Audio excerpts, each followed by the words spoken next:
नमस्कार, स्वागत है आप सभी का डीडी न्यूज के इस खास बुलेटिन एक्सप्रेस 100 में, जहां हम आपके लिए लेकर आते हैं राजनीति, मनोरंजन, देश दुनिया, खेल और व्यापार जगत की सभी बड़ी खबरों को एक्सप्रेस यानी कि फटाफट अंदाज में।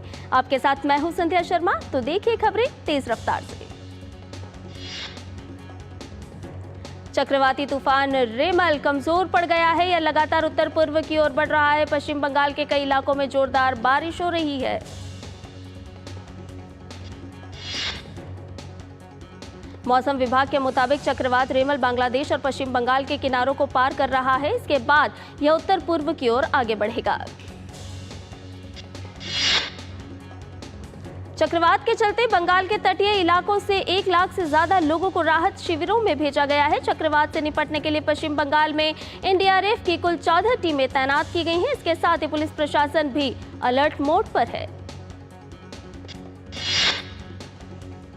चक्रवात के प्रभाव से निपटने के लिए भारतीय नौसेना भी पूरी तरह से मुस्तैद है। नौसेना ने किसी भी स्थिति से निपटने के लिए HADR और चिकित्सा आपूर्ति से लैस 2 जहाजों को तैयार किया है। इसके अलावा सीकिंग और चेतक हेलीकॉप्टर्स के साथ साथ डोर्नियर विमानों को भी तैयार रखा गया है। इसके साथ ही तटरक्षक बल की टीमें भी तैनात की गई हैं। मौसम विभाग के अनुसार पश्चिम बंगाल के सागर द्वीप और बांग्लादेश के खेपुपारा के बीच भूस्खलन हो सकता है। भारी बारिश भी हो सकती है। असम, मेघालय, त्रिपुरा, मणिपुर और मिजोरम सरकारों ने अलग अलग सलाह जारी की है और राष्ट्रीय आपदा प्रतिक्रिया बल, राज्य आपदा प्रतिक्रिया बल, जिला प्रशासन और अन्य संबंधित विभागों को अधिकतम सतर्क रहने और किसी भी स्थिति से निपटने के लिए तैयार रहने को कहा है। असम के साथ साथ बाकी पूर्वोत्तर राज्यों में आज और कल भारी बारिश की चेतावनी दी गई है। असम के ज्यादातर जिलों में ऑरेंज और रेड अलर्ट जारी किया गया है। प्रधानमंत्री नरेंद्र मोदी ने चक्रवात रेमल से निपटने की तैयारियों और राहत उपायों की समीक्षा के लिए बैठक की अध्यक्षता की। बैठक में आपदा प्रबंधन, बुनियादी ढांचे और अन्य संबंधित पहलुओं का जायजा लिया। गृह मंत्री अमित शाह ने कम से कम नुकसान के लिए अधिकारियों को दिए जरूरी निर्देश। अमित शाह ने सोशल मीडिया एक्स पर बताया कि उन्होंने चक्रवात रेमल के मद्देनजर संबंधित अधिकारियों से बात की है। साथ ही उन्होंने बताया कि उन सभी क्षेत्रों में एनडीआरएफ की पर्याप्त तैनाती की गई है जहां चक्रवात का प्रभाव हो सकता है। लोगों को सुरक्षित क्षेत्रों में पहुंचाया जा रहा है और आपदा प्रतिक्रिया एजेंसियां यह सुनिश्चित करने के लिए युद्ध स्तर पर काम कर रही हैं कि जान माल की सुरक्षा हो। पश्चिम बंगाल के राज्यपाल सीवी आनंद बोस ने चक्रवात रेमल पर एक आपातकालीन समीक्षा बैठक की। पश्चिम बंगाल के राज्यपाल डॉक्टर सीवी आनंद बोस ने कहा कि बंगाल आत्मविश्वास और साहस के साथ इस संकट का सामना करने के लिए तैयार है। उन्होंने कहा कि यह पहली बार नहीं है कि बंगाल इस तरह के संकट का सामना कर रहा है। हम निश्चित रूप से आत्मविश्वास से, प्रभावी ढंग से और सक्रिय रूप से इस तूफान का सामना करेंगे। इस संबंध में एक टास्क फोर्स का गठन किया गया है। रेमल तूफान को लेकर पश्चिम बंगाल की मुख्यमंत्री ममता बनर्जी ने कहा है कि बंगाल के लोगों को इससे चिंतित होने की जरूरत नहीं है। उन्होंने सभी को सावधान और सतर्क रहने को कहा है। इस बीच कोलकाता पुलिस ने किसी भी तरह की सहायता लेने के लिए हेल्पलाइन नंबर जारी किया है। आपातकालीन स्थिति के लिए 9432610428 या फिर 9432610429 पर फोन किया जा सकता है। और 7वें और अंतिम चरण के लिए तमाम राजनीतिक दलों ने अपनी ताकत झोंक दी है। बीजेपी के स्टार प्रचारकों में से एक केंद्रीय गृह मंत्री अमित शाह आज उत्तर प्रदेश के दौरे पर रहेंगे। अमित शाह सबसे पहले कुशीनगर में बीजेपी प्रत्याशी विजय कुमार दुबे के समर्थन में जनसभा को संबोधित करेंगे। कुशीनगर के बाद अमित शाह सलेमपुर में जनसभा कर बीजेपी प्रत्याशी रविंदर कुशवाहा के समर्थन में जनता से वोट की अपील करेंगे।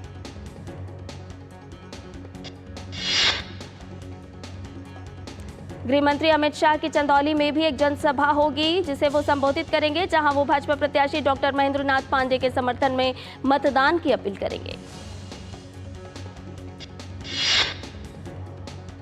लोकसभा चुनाव के छठे चरण में हुए मतदान के बाद अब सभी राजनीतिक पार्टियों की नजरें अंतिम और 7वें चरण में टिक गई हैं। बीजेपी के स्टार प्रचारकों में शुमार पार्टी अध्यक्ष जेपी नड्डा आज उत्तर प्रदेश के वाराणसी में का दौरा करेंगे। भाजपा अध्यक्ष जेपी नड्डा आज काशी में सबसे पहले काल भैरव मंदिर और काशी विश्वनाथ धाम मंदिर के दर्शन करेंगे। उसके बाद जेपी नड्डा मारवाड़ी समाज भवन में विधिवत बैठक में शामिल होंगे। इसके बाद जेपी नड्डा गिरजा देवी सांस्कृतिक संकुल ऑडिटोरियम में बुनकर कारीगर महासम्मेलन और सरोज पैलेस में प्रभावी मतदाता सम्मेलन कार्यक्रम में हिस्सा लेंगे। वहीं उत्तर प्रदेश के मुख्यमंत्री योगी आदित्यनाथ आज घोसी, बलिया, रॉबर्टगंज और वाराणसी, सदत और मऊ जिलों में चुनावी रैली करेंगे।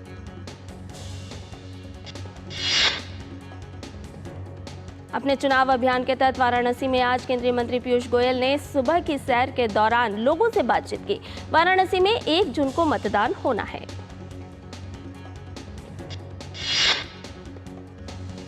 वहीं विपक्ष भी 2024 में बीजेपी के जीत के रथ को रोकने के लिए कोई कसर नहीं छोड़ रहा है। कांग्रेस के राष्ट्रीय अध्यक्ष मल्लिकार्जुन खड़गे आज ओडिशा के बालासोर में चुनाव प्रचार करेंगे। कांग्रेस नेता राहुल गांधी आज ओडिशा के बालासोर में चुनाव प्रचार करेंगे। ओडिशा के बाद राहुल गांधी बिहार में पटना साहिब, पाटलिपुत्र और आरा में मतदाताओं से इंडी गठबंधन के लिए वोट की अपील करेंगे। वहीं कांग्रेस के स्टार प्रचारकों में से एक पार्टी महासचिव प्रियंका गांधी आज हिमाचल प्रदेश का रण संभालेंगी। प्रियंका कांगड़ा और चंबा में 2 सार्वजनिक बैठकों को संबोधित करेंगी। सपा प्रमुख अखिलेश यादव गाजीपुर और चंदौली में रैली करेंगे। अखिलेश यादव इंडी गठबंधन के प्रत्याशियों के समर्थन में मतदाताओं से वोट की अपील करेंगे। रक्षा मंत्री राजनाथ सिंह ने भारतीय सीमा में चीनी घुसपैठ के विपक्ष के आरोपों को खारिज किया है। एक टीवी चैनल को दिए इंटरव्यू में रक्षा मंत्री ने यह बात कही।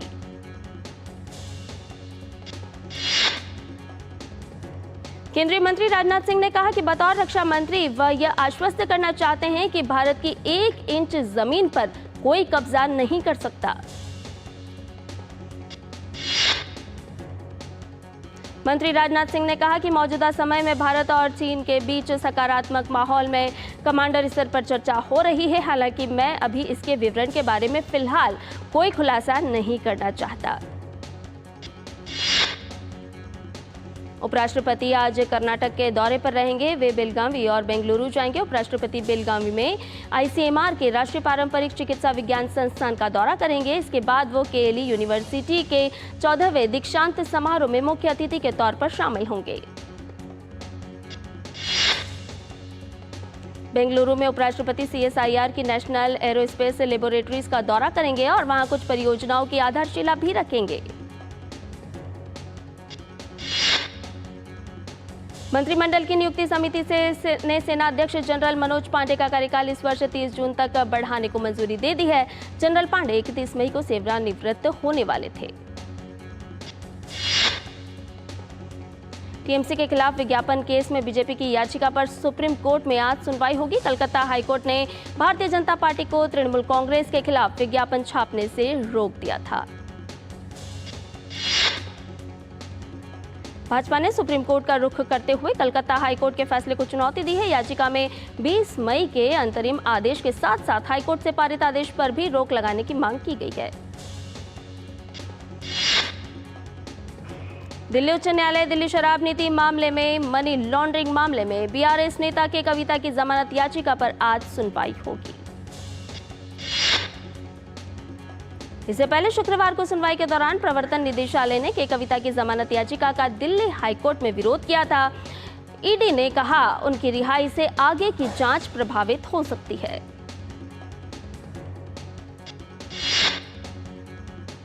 उत्तर प्रदेश के बड़ौद के एक अस्पताल में आज सुबह आग लग गई। घटना की खबर मिलते ही दमकल की 4 गाड़ियां मौके पर पहुंची। आग पर काबू पा लिया गया है। घटना के समय अस्पताल के अंदर 12 मरीज थे और सभी को सुरक्षित बाहर निकाल लिया गया है। किसी के हताहत होने की कोई खबर नहीं है।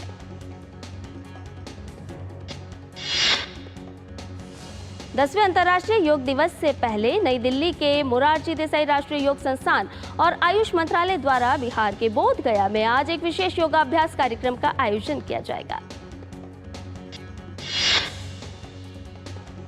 राजस्थान के फलौदी में कल अधिकतम तापमान 49.8 डिग्री सेल्सियस दर्ज किया गया। इसके बाद दिल्ली के मुंगेशपुर में 48.3 डिग्री सेल्सियस और उत्तर प्रदेश के झांसी में 47.6 डिग्री सेल्सियस दर्ज किया गया।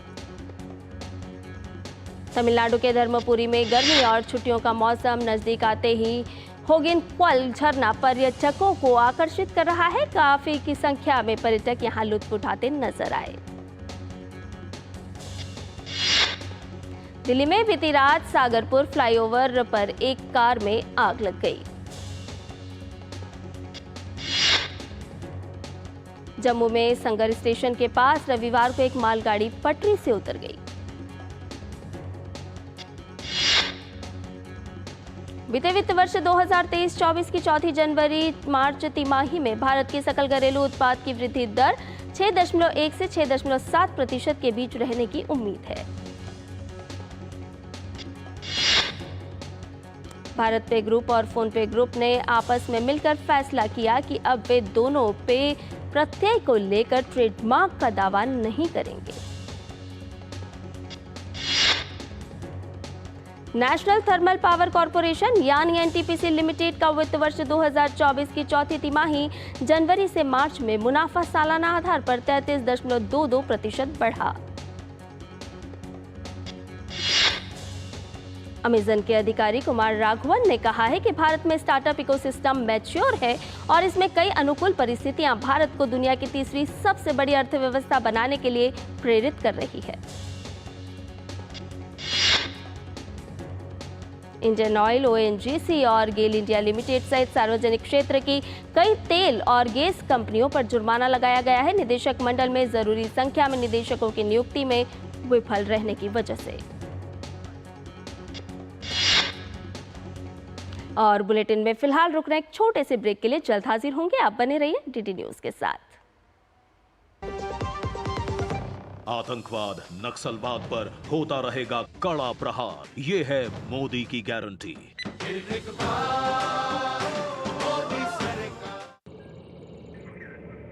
Curiosity can take you to some out of the world places. Took me to the moon today. Curious about this place? Scan this QR code before I take it off with my Seat tires.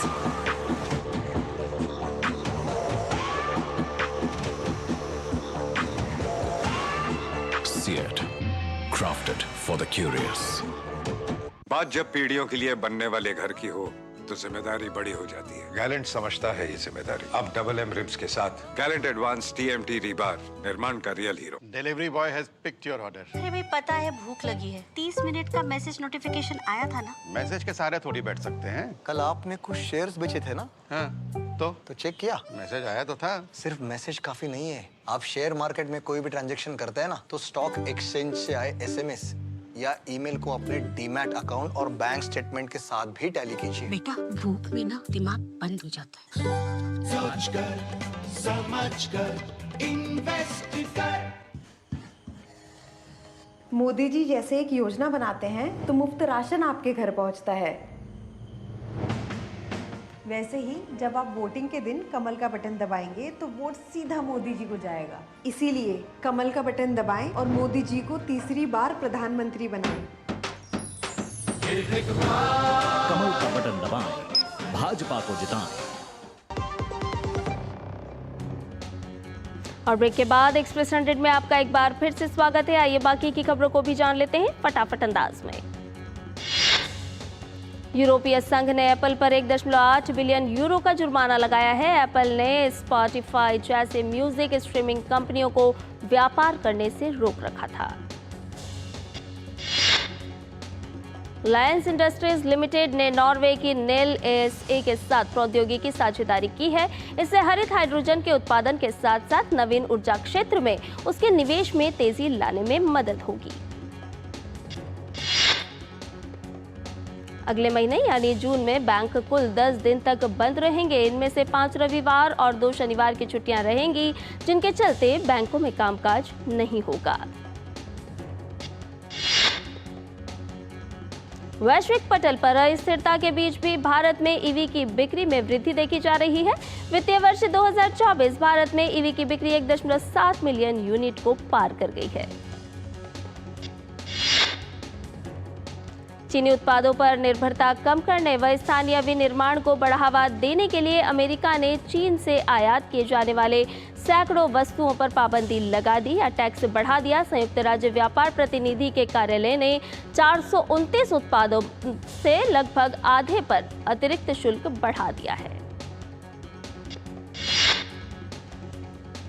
सरकार कई अन्य ऐसे स्थलों को भी पर्यटन स्थल के रूप में विकसित करने की योजना पर काम कर रही है, जहां अपार संभावनाएं मौजूद है। इसी परियोजना के तहत गुजरात के कच्छ जिले के सर क्रीक और कोरी क्रीक जैसे सीमावर्ती क्षेत्रों को पर्यटन स्थल के रूप में विकसित करने पर काम चल रहा है।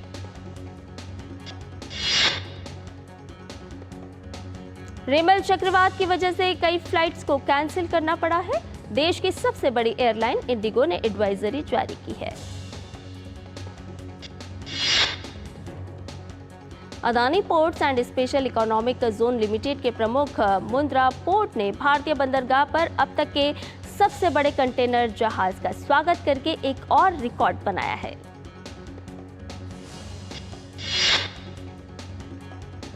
शेयर बाजारों ने जनवरी मार्च तिमाही में सूचीबद्धता अनिवार्यता को पूरा नहीं करने पर Indian oil, Hindustan petroleum, Bharat petroleum, ONGC oil India limited और मंगलुरु रिफाइनरी पर कुल मिलाकर 34 लाख रुपए का जुर्माना लगाया है। देश में तेजी से बढ़ते अंतर्राष्ट्रीय फर्जी कॉल से ठगी के मामलों को लेकर सरकार सख्त है। सरकार ने दूरसंचार सेवा प्रदाताओं को अंतर्राष्ट्रीय फर्जी फोन कॉल रोकने के निर्देश दिए हैं। दक्षिण कोरिया के प्रमुख ऑटो पार्ट्स निर्माता हुंडई मोबिस ने कहा है कि वह इस साल इलेक्ट्रिक वाहन पार्ट्स और ऑटोमेटिव चिप्स में अपने निवेश को बढ़ावा देने की योजना बना रही है। Hyundai Mobis company automotive chips में भी निवेश का विस्तार करेगी, जो हाल की आपूर्ति की कमी के मद्देनजर सेमीकंडक्टर्स की एक स्थिर आपूर्ति श्रृंखला को सुरक्षित करने के महत्व पर जोर देगी। आर्मेनिया और जॉर्जिया में भारी बारिश और नदियों के तट टूटने से आई बाढ़ में एक व्यक्ति की मौत हो गई। गांव का संपर्क टूट गया और लोगों को उनके घरों से निकाला गया। आर्मेनिया के उत्तर में खतरनाक इलाकों से 230 लोगों को निकाला गया। बाढ़ के कारण आर्मेनिया और जॉर्जिया के बीच एक राजमार्ग और रेलवे लिंक अवरुद्ध हो गया है।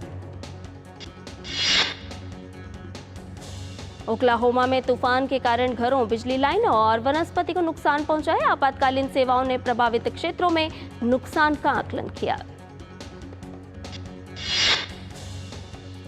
ओक्लाहोमा में राष्ट्रीय मौसम सेवा ने ओक्लाहोमा के लिए बवंडर की चेतावनी जारी की है और लोगों से घरों के अंदर रहने का आग्रह किया है। तूफान ने राज्य के पूर्वोत्तर में घरों को तबाह कर दिया और पेड़ों को भी गिरा दिया। बांग्लादेश में 2 बंदरगाहों और 9 तटीय जिलों के लिए तूफान के खतरे के संकेत को उच्चतम स्तर 10 तक बढ़ा दिया गया है। चेतावनी की घोषणा की और तटीय क्षेत्रों से लोगों को निकालना शुरू कर दिया गया है। बांग्लादेश में चक्रवाती तूफान के दायरे में आने वाले क्षेत्रों से यात्रा करने वाली कई ट्रेनें भी रद्द कर दी गई हैं। चक्रवात नजदीक आते ही दक्षिण पश्चिमी क्षेत्रों के कई ग्रामीण हिस्सों में बिजली काट दी गई।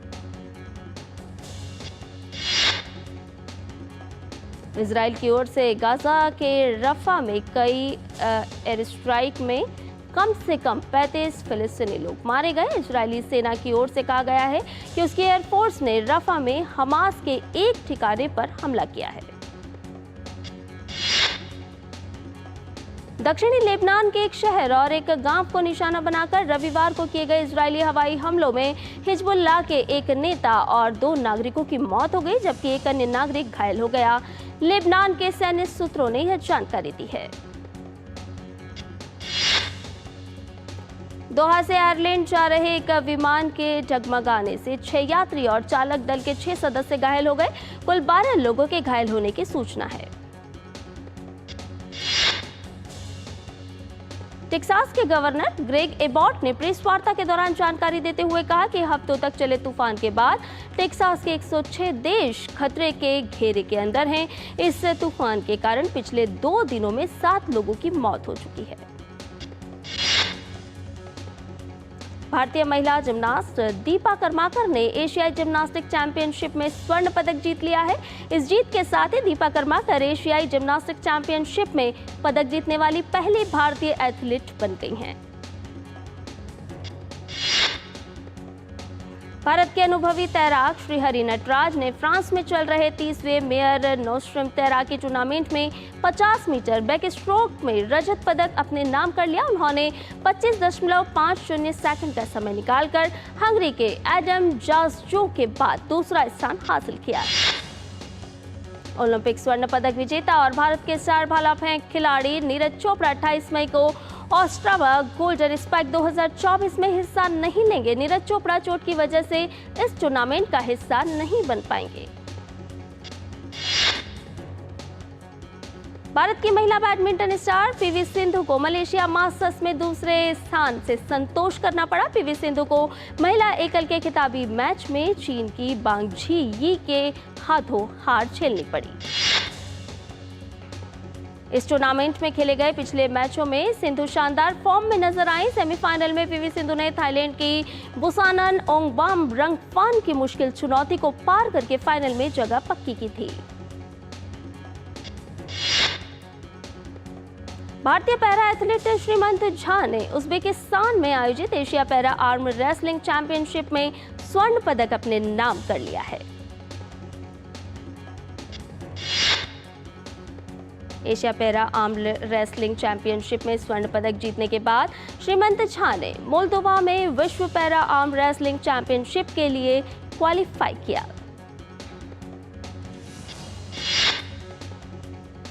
फ्रांस के टेनिस खिलाड़ी जियोवानी ने जेनेवा ओपन का खिताब अपने नाम कर लिया है।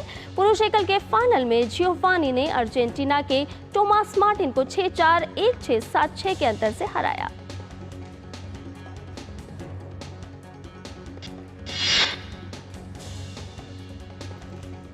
और इस वक्त सबसे बड़ी खबर आ रही है, अरविंद केजरीवाल ने सुप्रीम कोर्ट में नई याचिका दाखिल की है। आपको बता रहे हैं इस वक्त एक बड़ी खबर, अंतरिम जमानत 7 दिन बढ़ाने को लेकर दिल्ली के मुख्यमंत्री अरविंद केजरीवाल ने एक नई याचिका दायर की है। अरविंद केजरीवाल ने सुप्रीम कोर्ट में ये याचिका दायर की है। इस वक्त एक बड़ी खबर आ रही है, अंतरिम जमानत 7 दिन बढ़ाने को लेकर दिल्ली के मुख्यमंत्री अरविंद केजरीवाल ने याचिका दायर की है। और इस पूरे मामले पर ताज़ा जानकारी के साथ हमारे साथ जुड़ रहे हैं हमारे संवाददाता अमरेंद्र गुप्ता। अमरेंद्र, एक और नई याचिका दिल्ली के मुख्यमंत्री अरविंद केजरीवाल ने दायर की है, क्या कुछ जानकारी?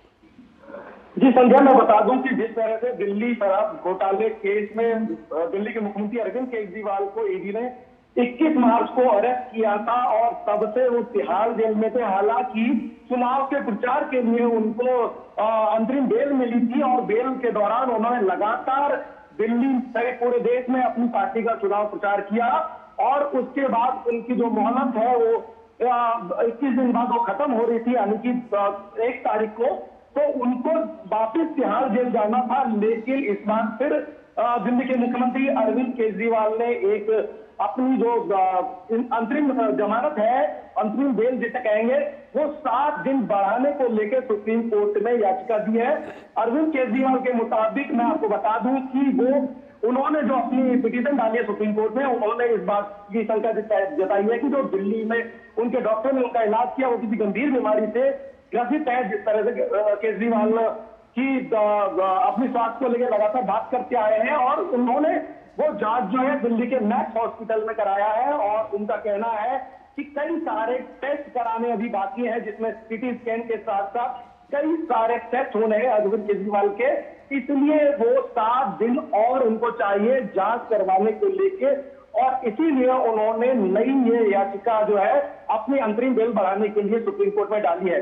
संध्या, सबसे बड़ी बात यह है कि अभी तक इस मामले में मैं आपको बता दूं कि अरविंद केजरीवाल जो है 51 दिन जेल में रहे थे। अगर आपको मैं बताऊं कि जिस तरह से अरविंद केजरीवाल जब शराब घोटाले में जेल में गए थे, तिहाड़ जेल में 51 दिन जेल में रहे और 21 दिन की उनको बेल मिली थी चुनाव प्रचार करने को लेकर। और ऐसा माना जा रहा था, जो आम आदमी पार्टी के सूत्र जो कह रहे थे कि केजरीवाल कहीं ना कहीं अभी अपने इलाज को लेकर पिटीशन डाल सकते हैं, ऐसी खबर कल भी थी। और आज ये खबर कंफर्म हो गई कि अरविंद केजरीवाल ने सुप्रीम कोर्ट में एक जमानत की याचिका डाली है और अंतरिम जो जमानत है उसको उन्होंने 7 दिन बढ़ाने की मांग की है। और देखिए, सबसे बड़ी बात संध्या, मैं आपको बता दूं कि जब अरविंद केजरीवाल को ईडी ने शराब घोटाले मामले में गिरफ्तार किया, दिल्ली के मुख्यमंत्री होने के नाते वो जेल में गए। उन्होंने हालांकि जेल से ही सरकार चलाई और 21 दिन की उनको खुली हवा में सांस लेने की आजादी मिली, क्योंकि उन्होंने जो कोर्ट में अपनी पिटीशन में याचिका में बताया कि उन्हें वो चूंकि पार्टी के मुखिया भी है, दिल्ली में उनकी सरकार है, पंजाब में उनकी सरकार है, लिहाजा उनको चुनाव प्रचार में लगातार पूरे देश में जाना है। तो इसी नाते मुख्यमंत्री अरविंद केजरीवाल को 21 दिन की जो है जमानत याचिका जब जमानत मिली थी तो 1 तारीख को खत्म हो रही थी और उसके बाद उन्हें वापस तिहाड़ जेल में जाना था। लेकिन इस बार फिर से अरविंद केजरीवाल ने अंतरिम जमानत याचिका को 7 दिन बढ़ाने की मांग की है, अपने स्वास्थ्य के कारणों का हवाला देते हुए। जी अमरेंद्र, आपसे यही जानना चाहेंगे कि इस समय में चुनाव प्रचार चल रहा था, चुनाव प्रचार के लिए उन्होंने जमानत की अर्जी दाखिल की और फिर वो अब चुनाव प्रचार कर रहे हैं, चाहे पंजाब हो या दिल्ली। और अब जब उनकी ये समय अवधि समाप्त हो रही है तो उन्होंने स्वास्थ्य जांच का हवाला देकर के एक बार फिर एक सुप्रीम कोर्ट में अंतरिम जमानत याचिका दायर कर दी। इसको किस तरह से देखा जा सकता है?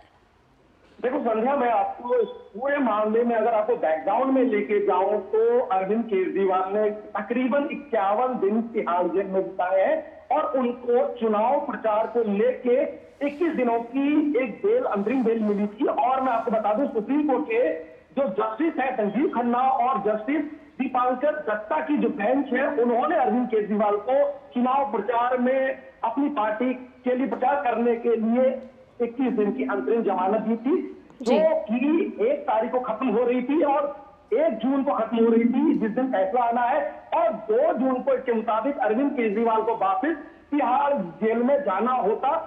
और उसमें मैं आपको बताऊं कि जब वो डिसीजन आया था उसमें साफ साफ कहा था सुप्रीम कोर्ट ने कि केजरीवाल को सिर्फ 21 दिनों की जमानत मिल रही है और 2 जून को हर हाल में उनको सरेंडर करना होगा और उसके बाद उनकी जमानत याचिका खत्म हो जाएगी और तिहाड़ जेल में वापिस शराब घोटाले के अंतर्गत अंदर जाएंगे और ईडी की जांच लगातार जारी रहेगी और उनको न्यायिक हिरासत में जाना होगा। लेकिन ऐसे में अब देखना ये दिलचस्प होगा कि जो अरविंद केजरीवाल दिल्ली के मुख्यमंत्री, आम आदमी पार्टी के मुखिया है और लगातार हमने देखा पिछले दिनों में जिस तरह से चुनाव प्रचार में एक्टिव रहे, तो उन्होंने जो अपने स्वास्थ्य का हवाला दिया है, उन्होंने जिस रिपोर्ट की बात की है, अब सुप्रीम कोर्ट के सामने यह है कि क्या सुप्रीम कोर्ट उन्हें 1 हफ्ते की और अंतरिम जमानत देती है या तिहाड़ जेल में जाना होगा। लेकिन कहीं ना कहीं अरविंद केजरीवाल ने उन्होंने ये भी बताने का अपनी याचिका में बताया है कि लगातार वो जिस तरह से पूरे देश में भ्रमण कर रहे थे और लगातार वो पार्टियों रैलियों में जा रहे थे, नुक्कड़ सवार कर रहे थे, तो उनका एक्चुअली स्वास्थ्य जो है लगातार खराब हो रहा है, इसलिए उनको कुछ जांच करानी है, उसके बाद वो तिहाड़ जेल में जाएंगे। अब ये देखना होगा कि सुप्रीम कोर्ट इस मामले को कैसे लेती है। संध्या जी शुक्रिया अमरेंद्र, ये तमाम ताज़ा जानकारी हम तक पहुंचाने के लिए, हमारे दर्शकों से साझा करने के लिए। तो अरविंद केजरीवाल ने अब अगले 7 दिनों के लिए सुप्रीम कोर्ट में एक और नई याचिका दायर कर दी है। अब देखना होगा कि सुप्रीम कोर्ट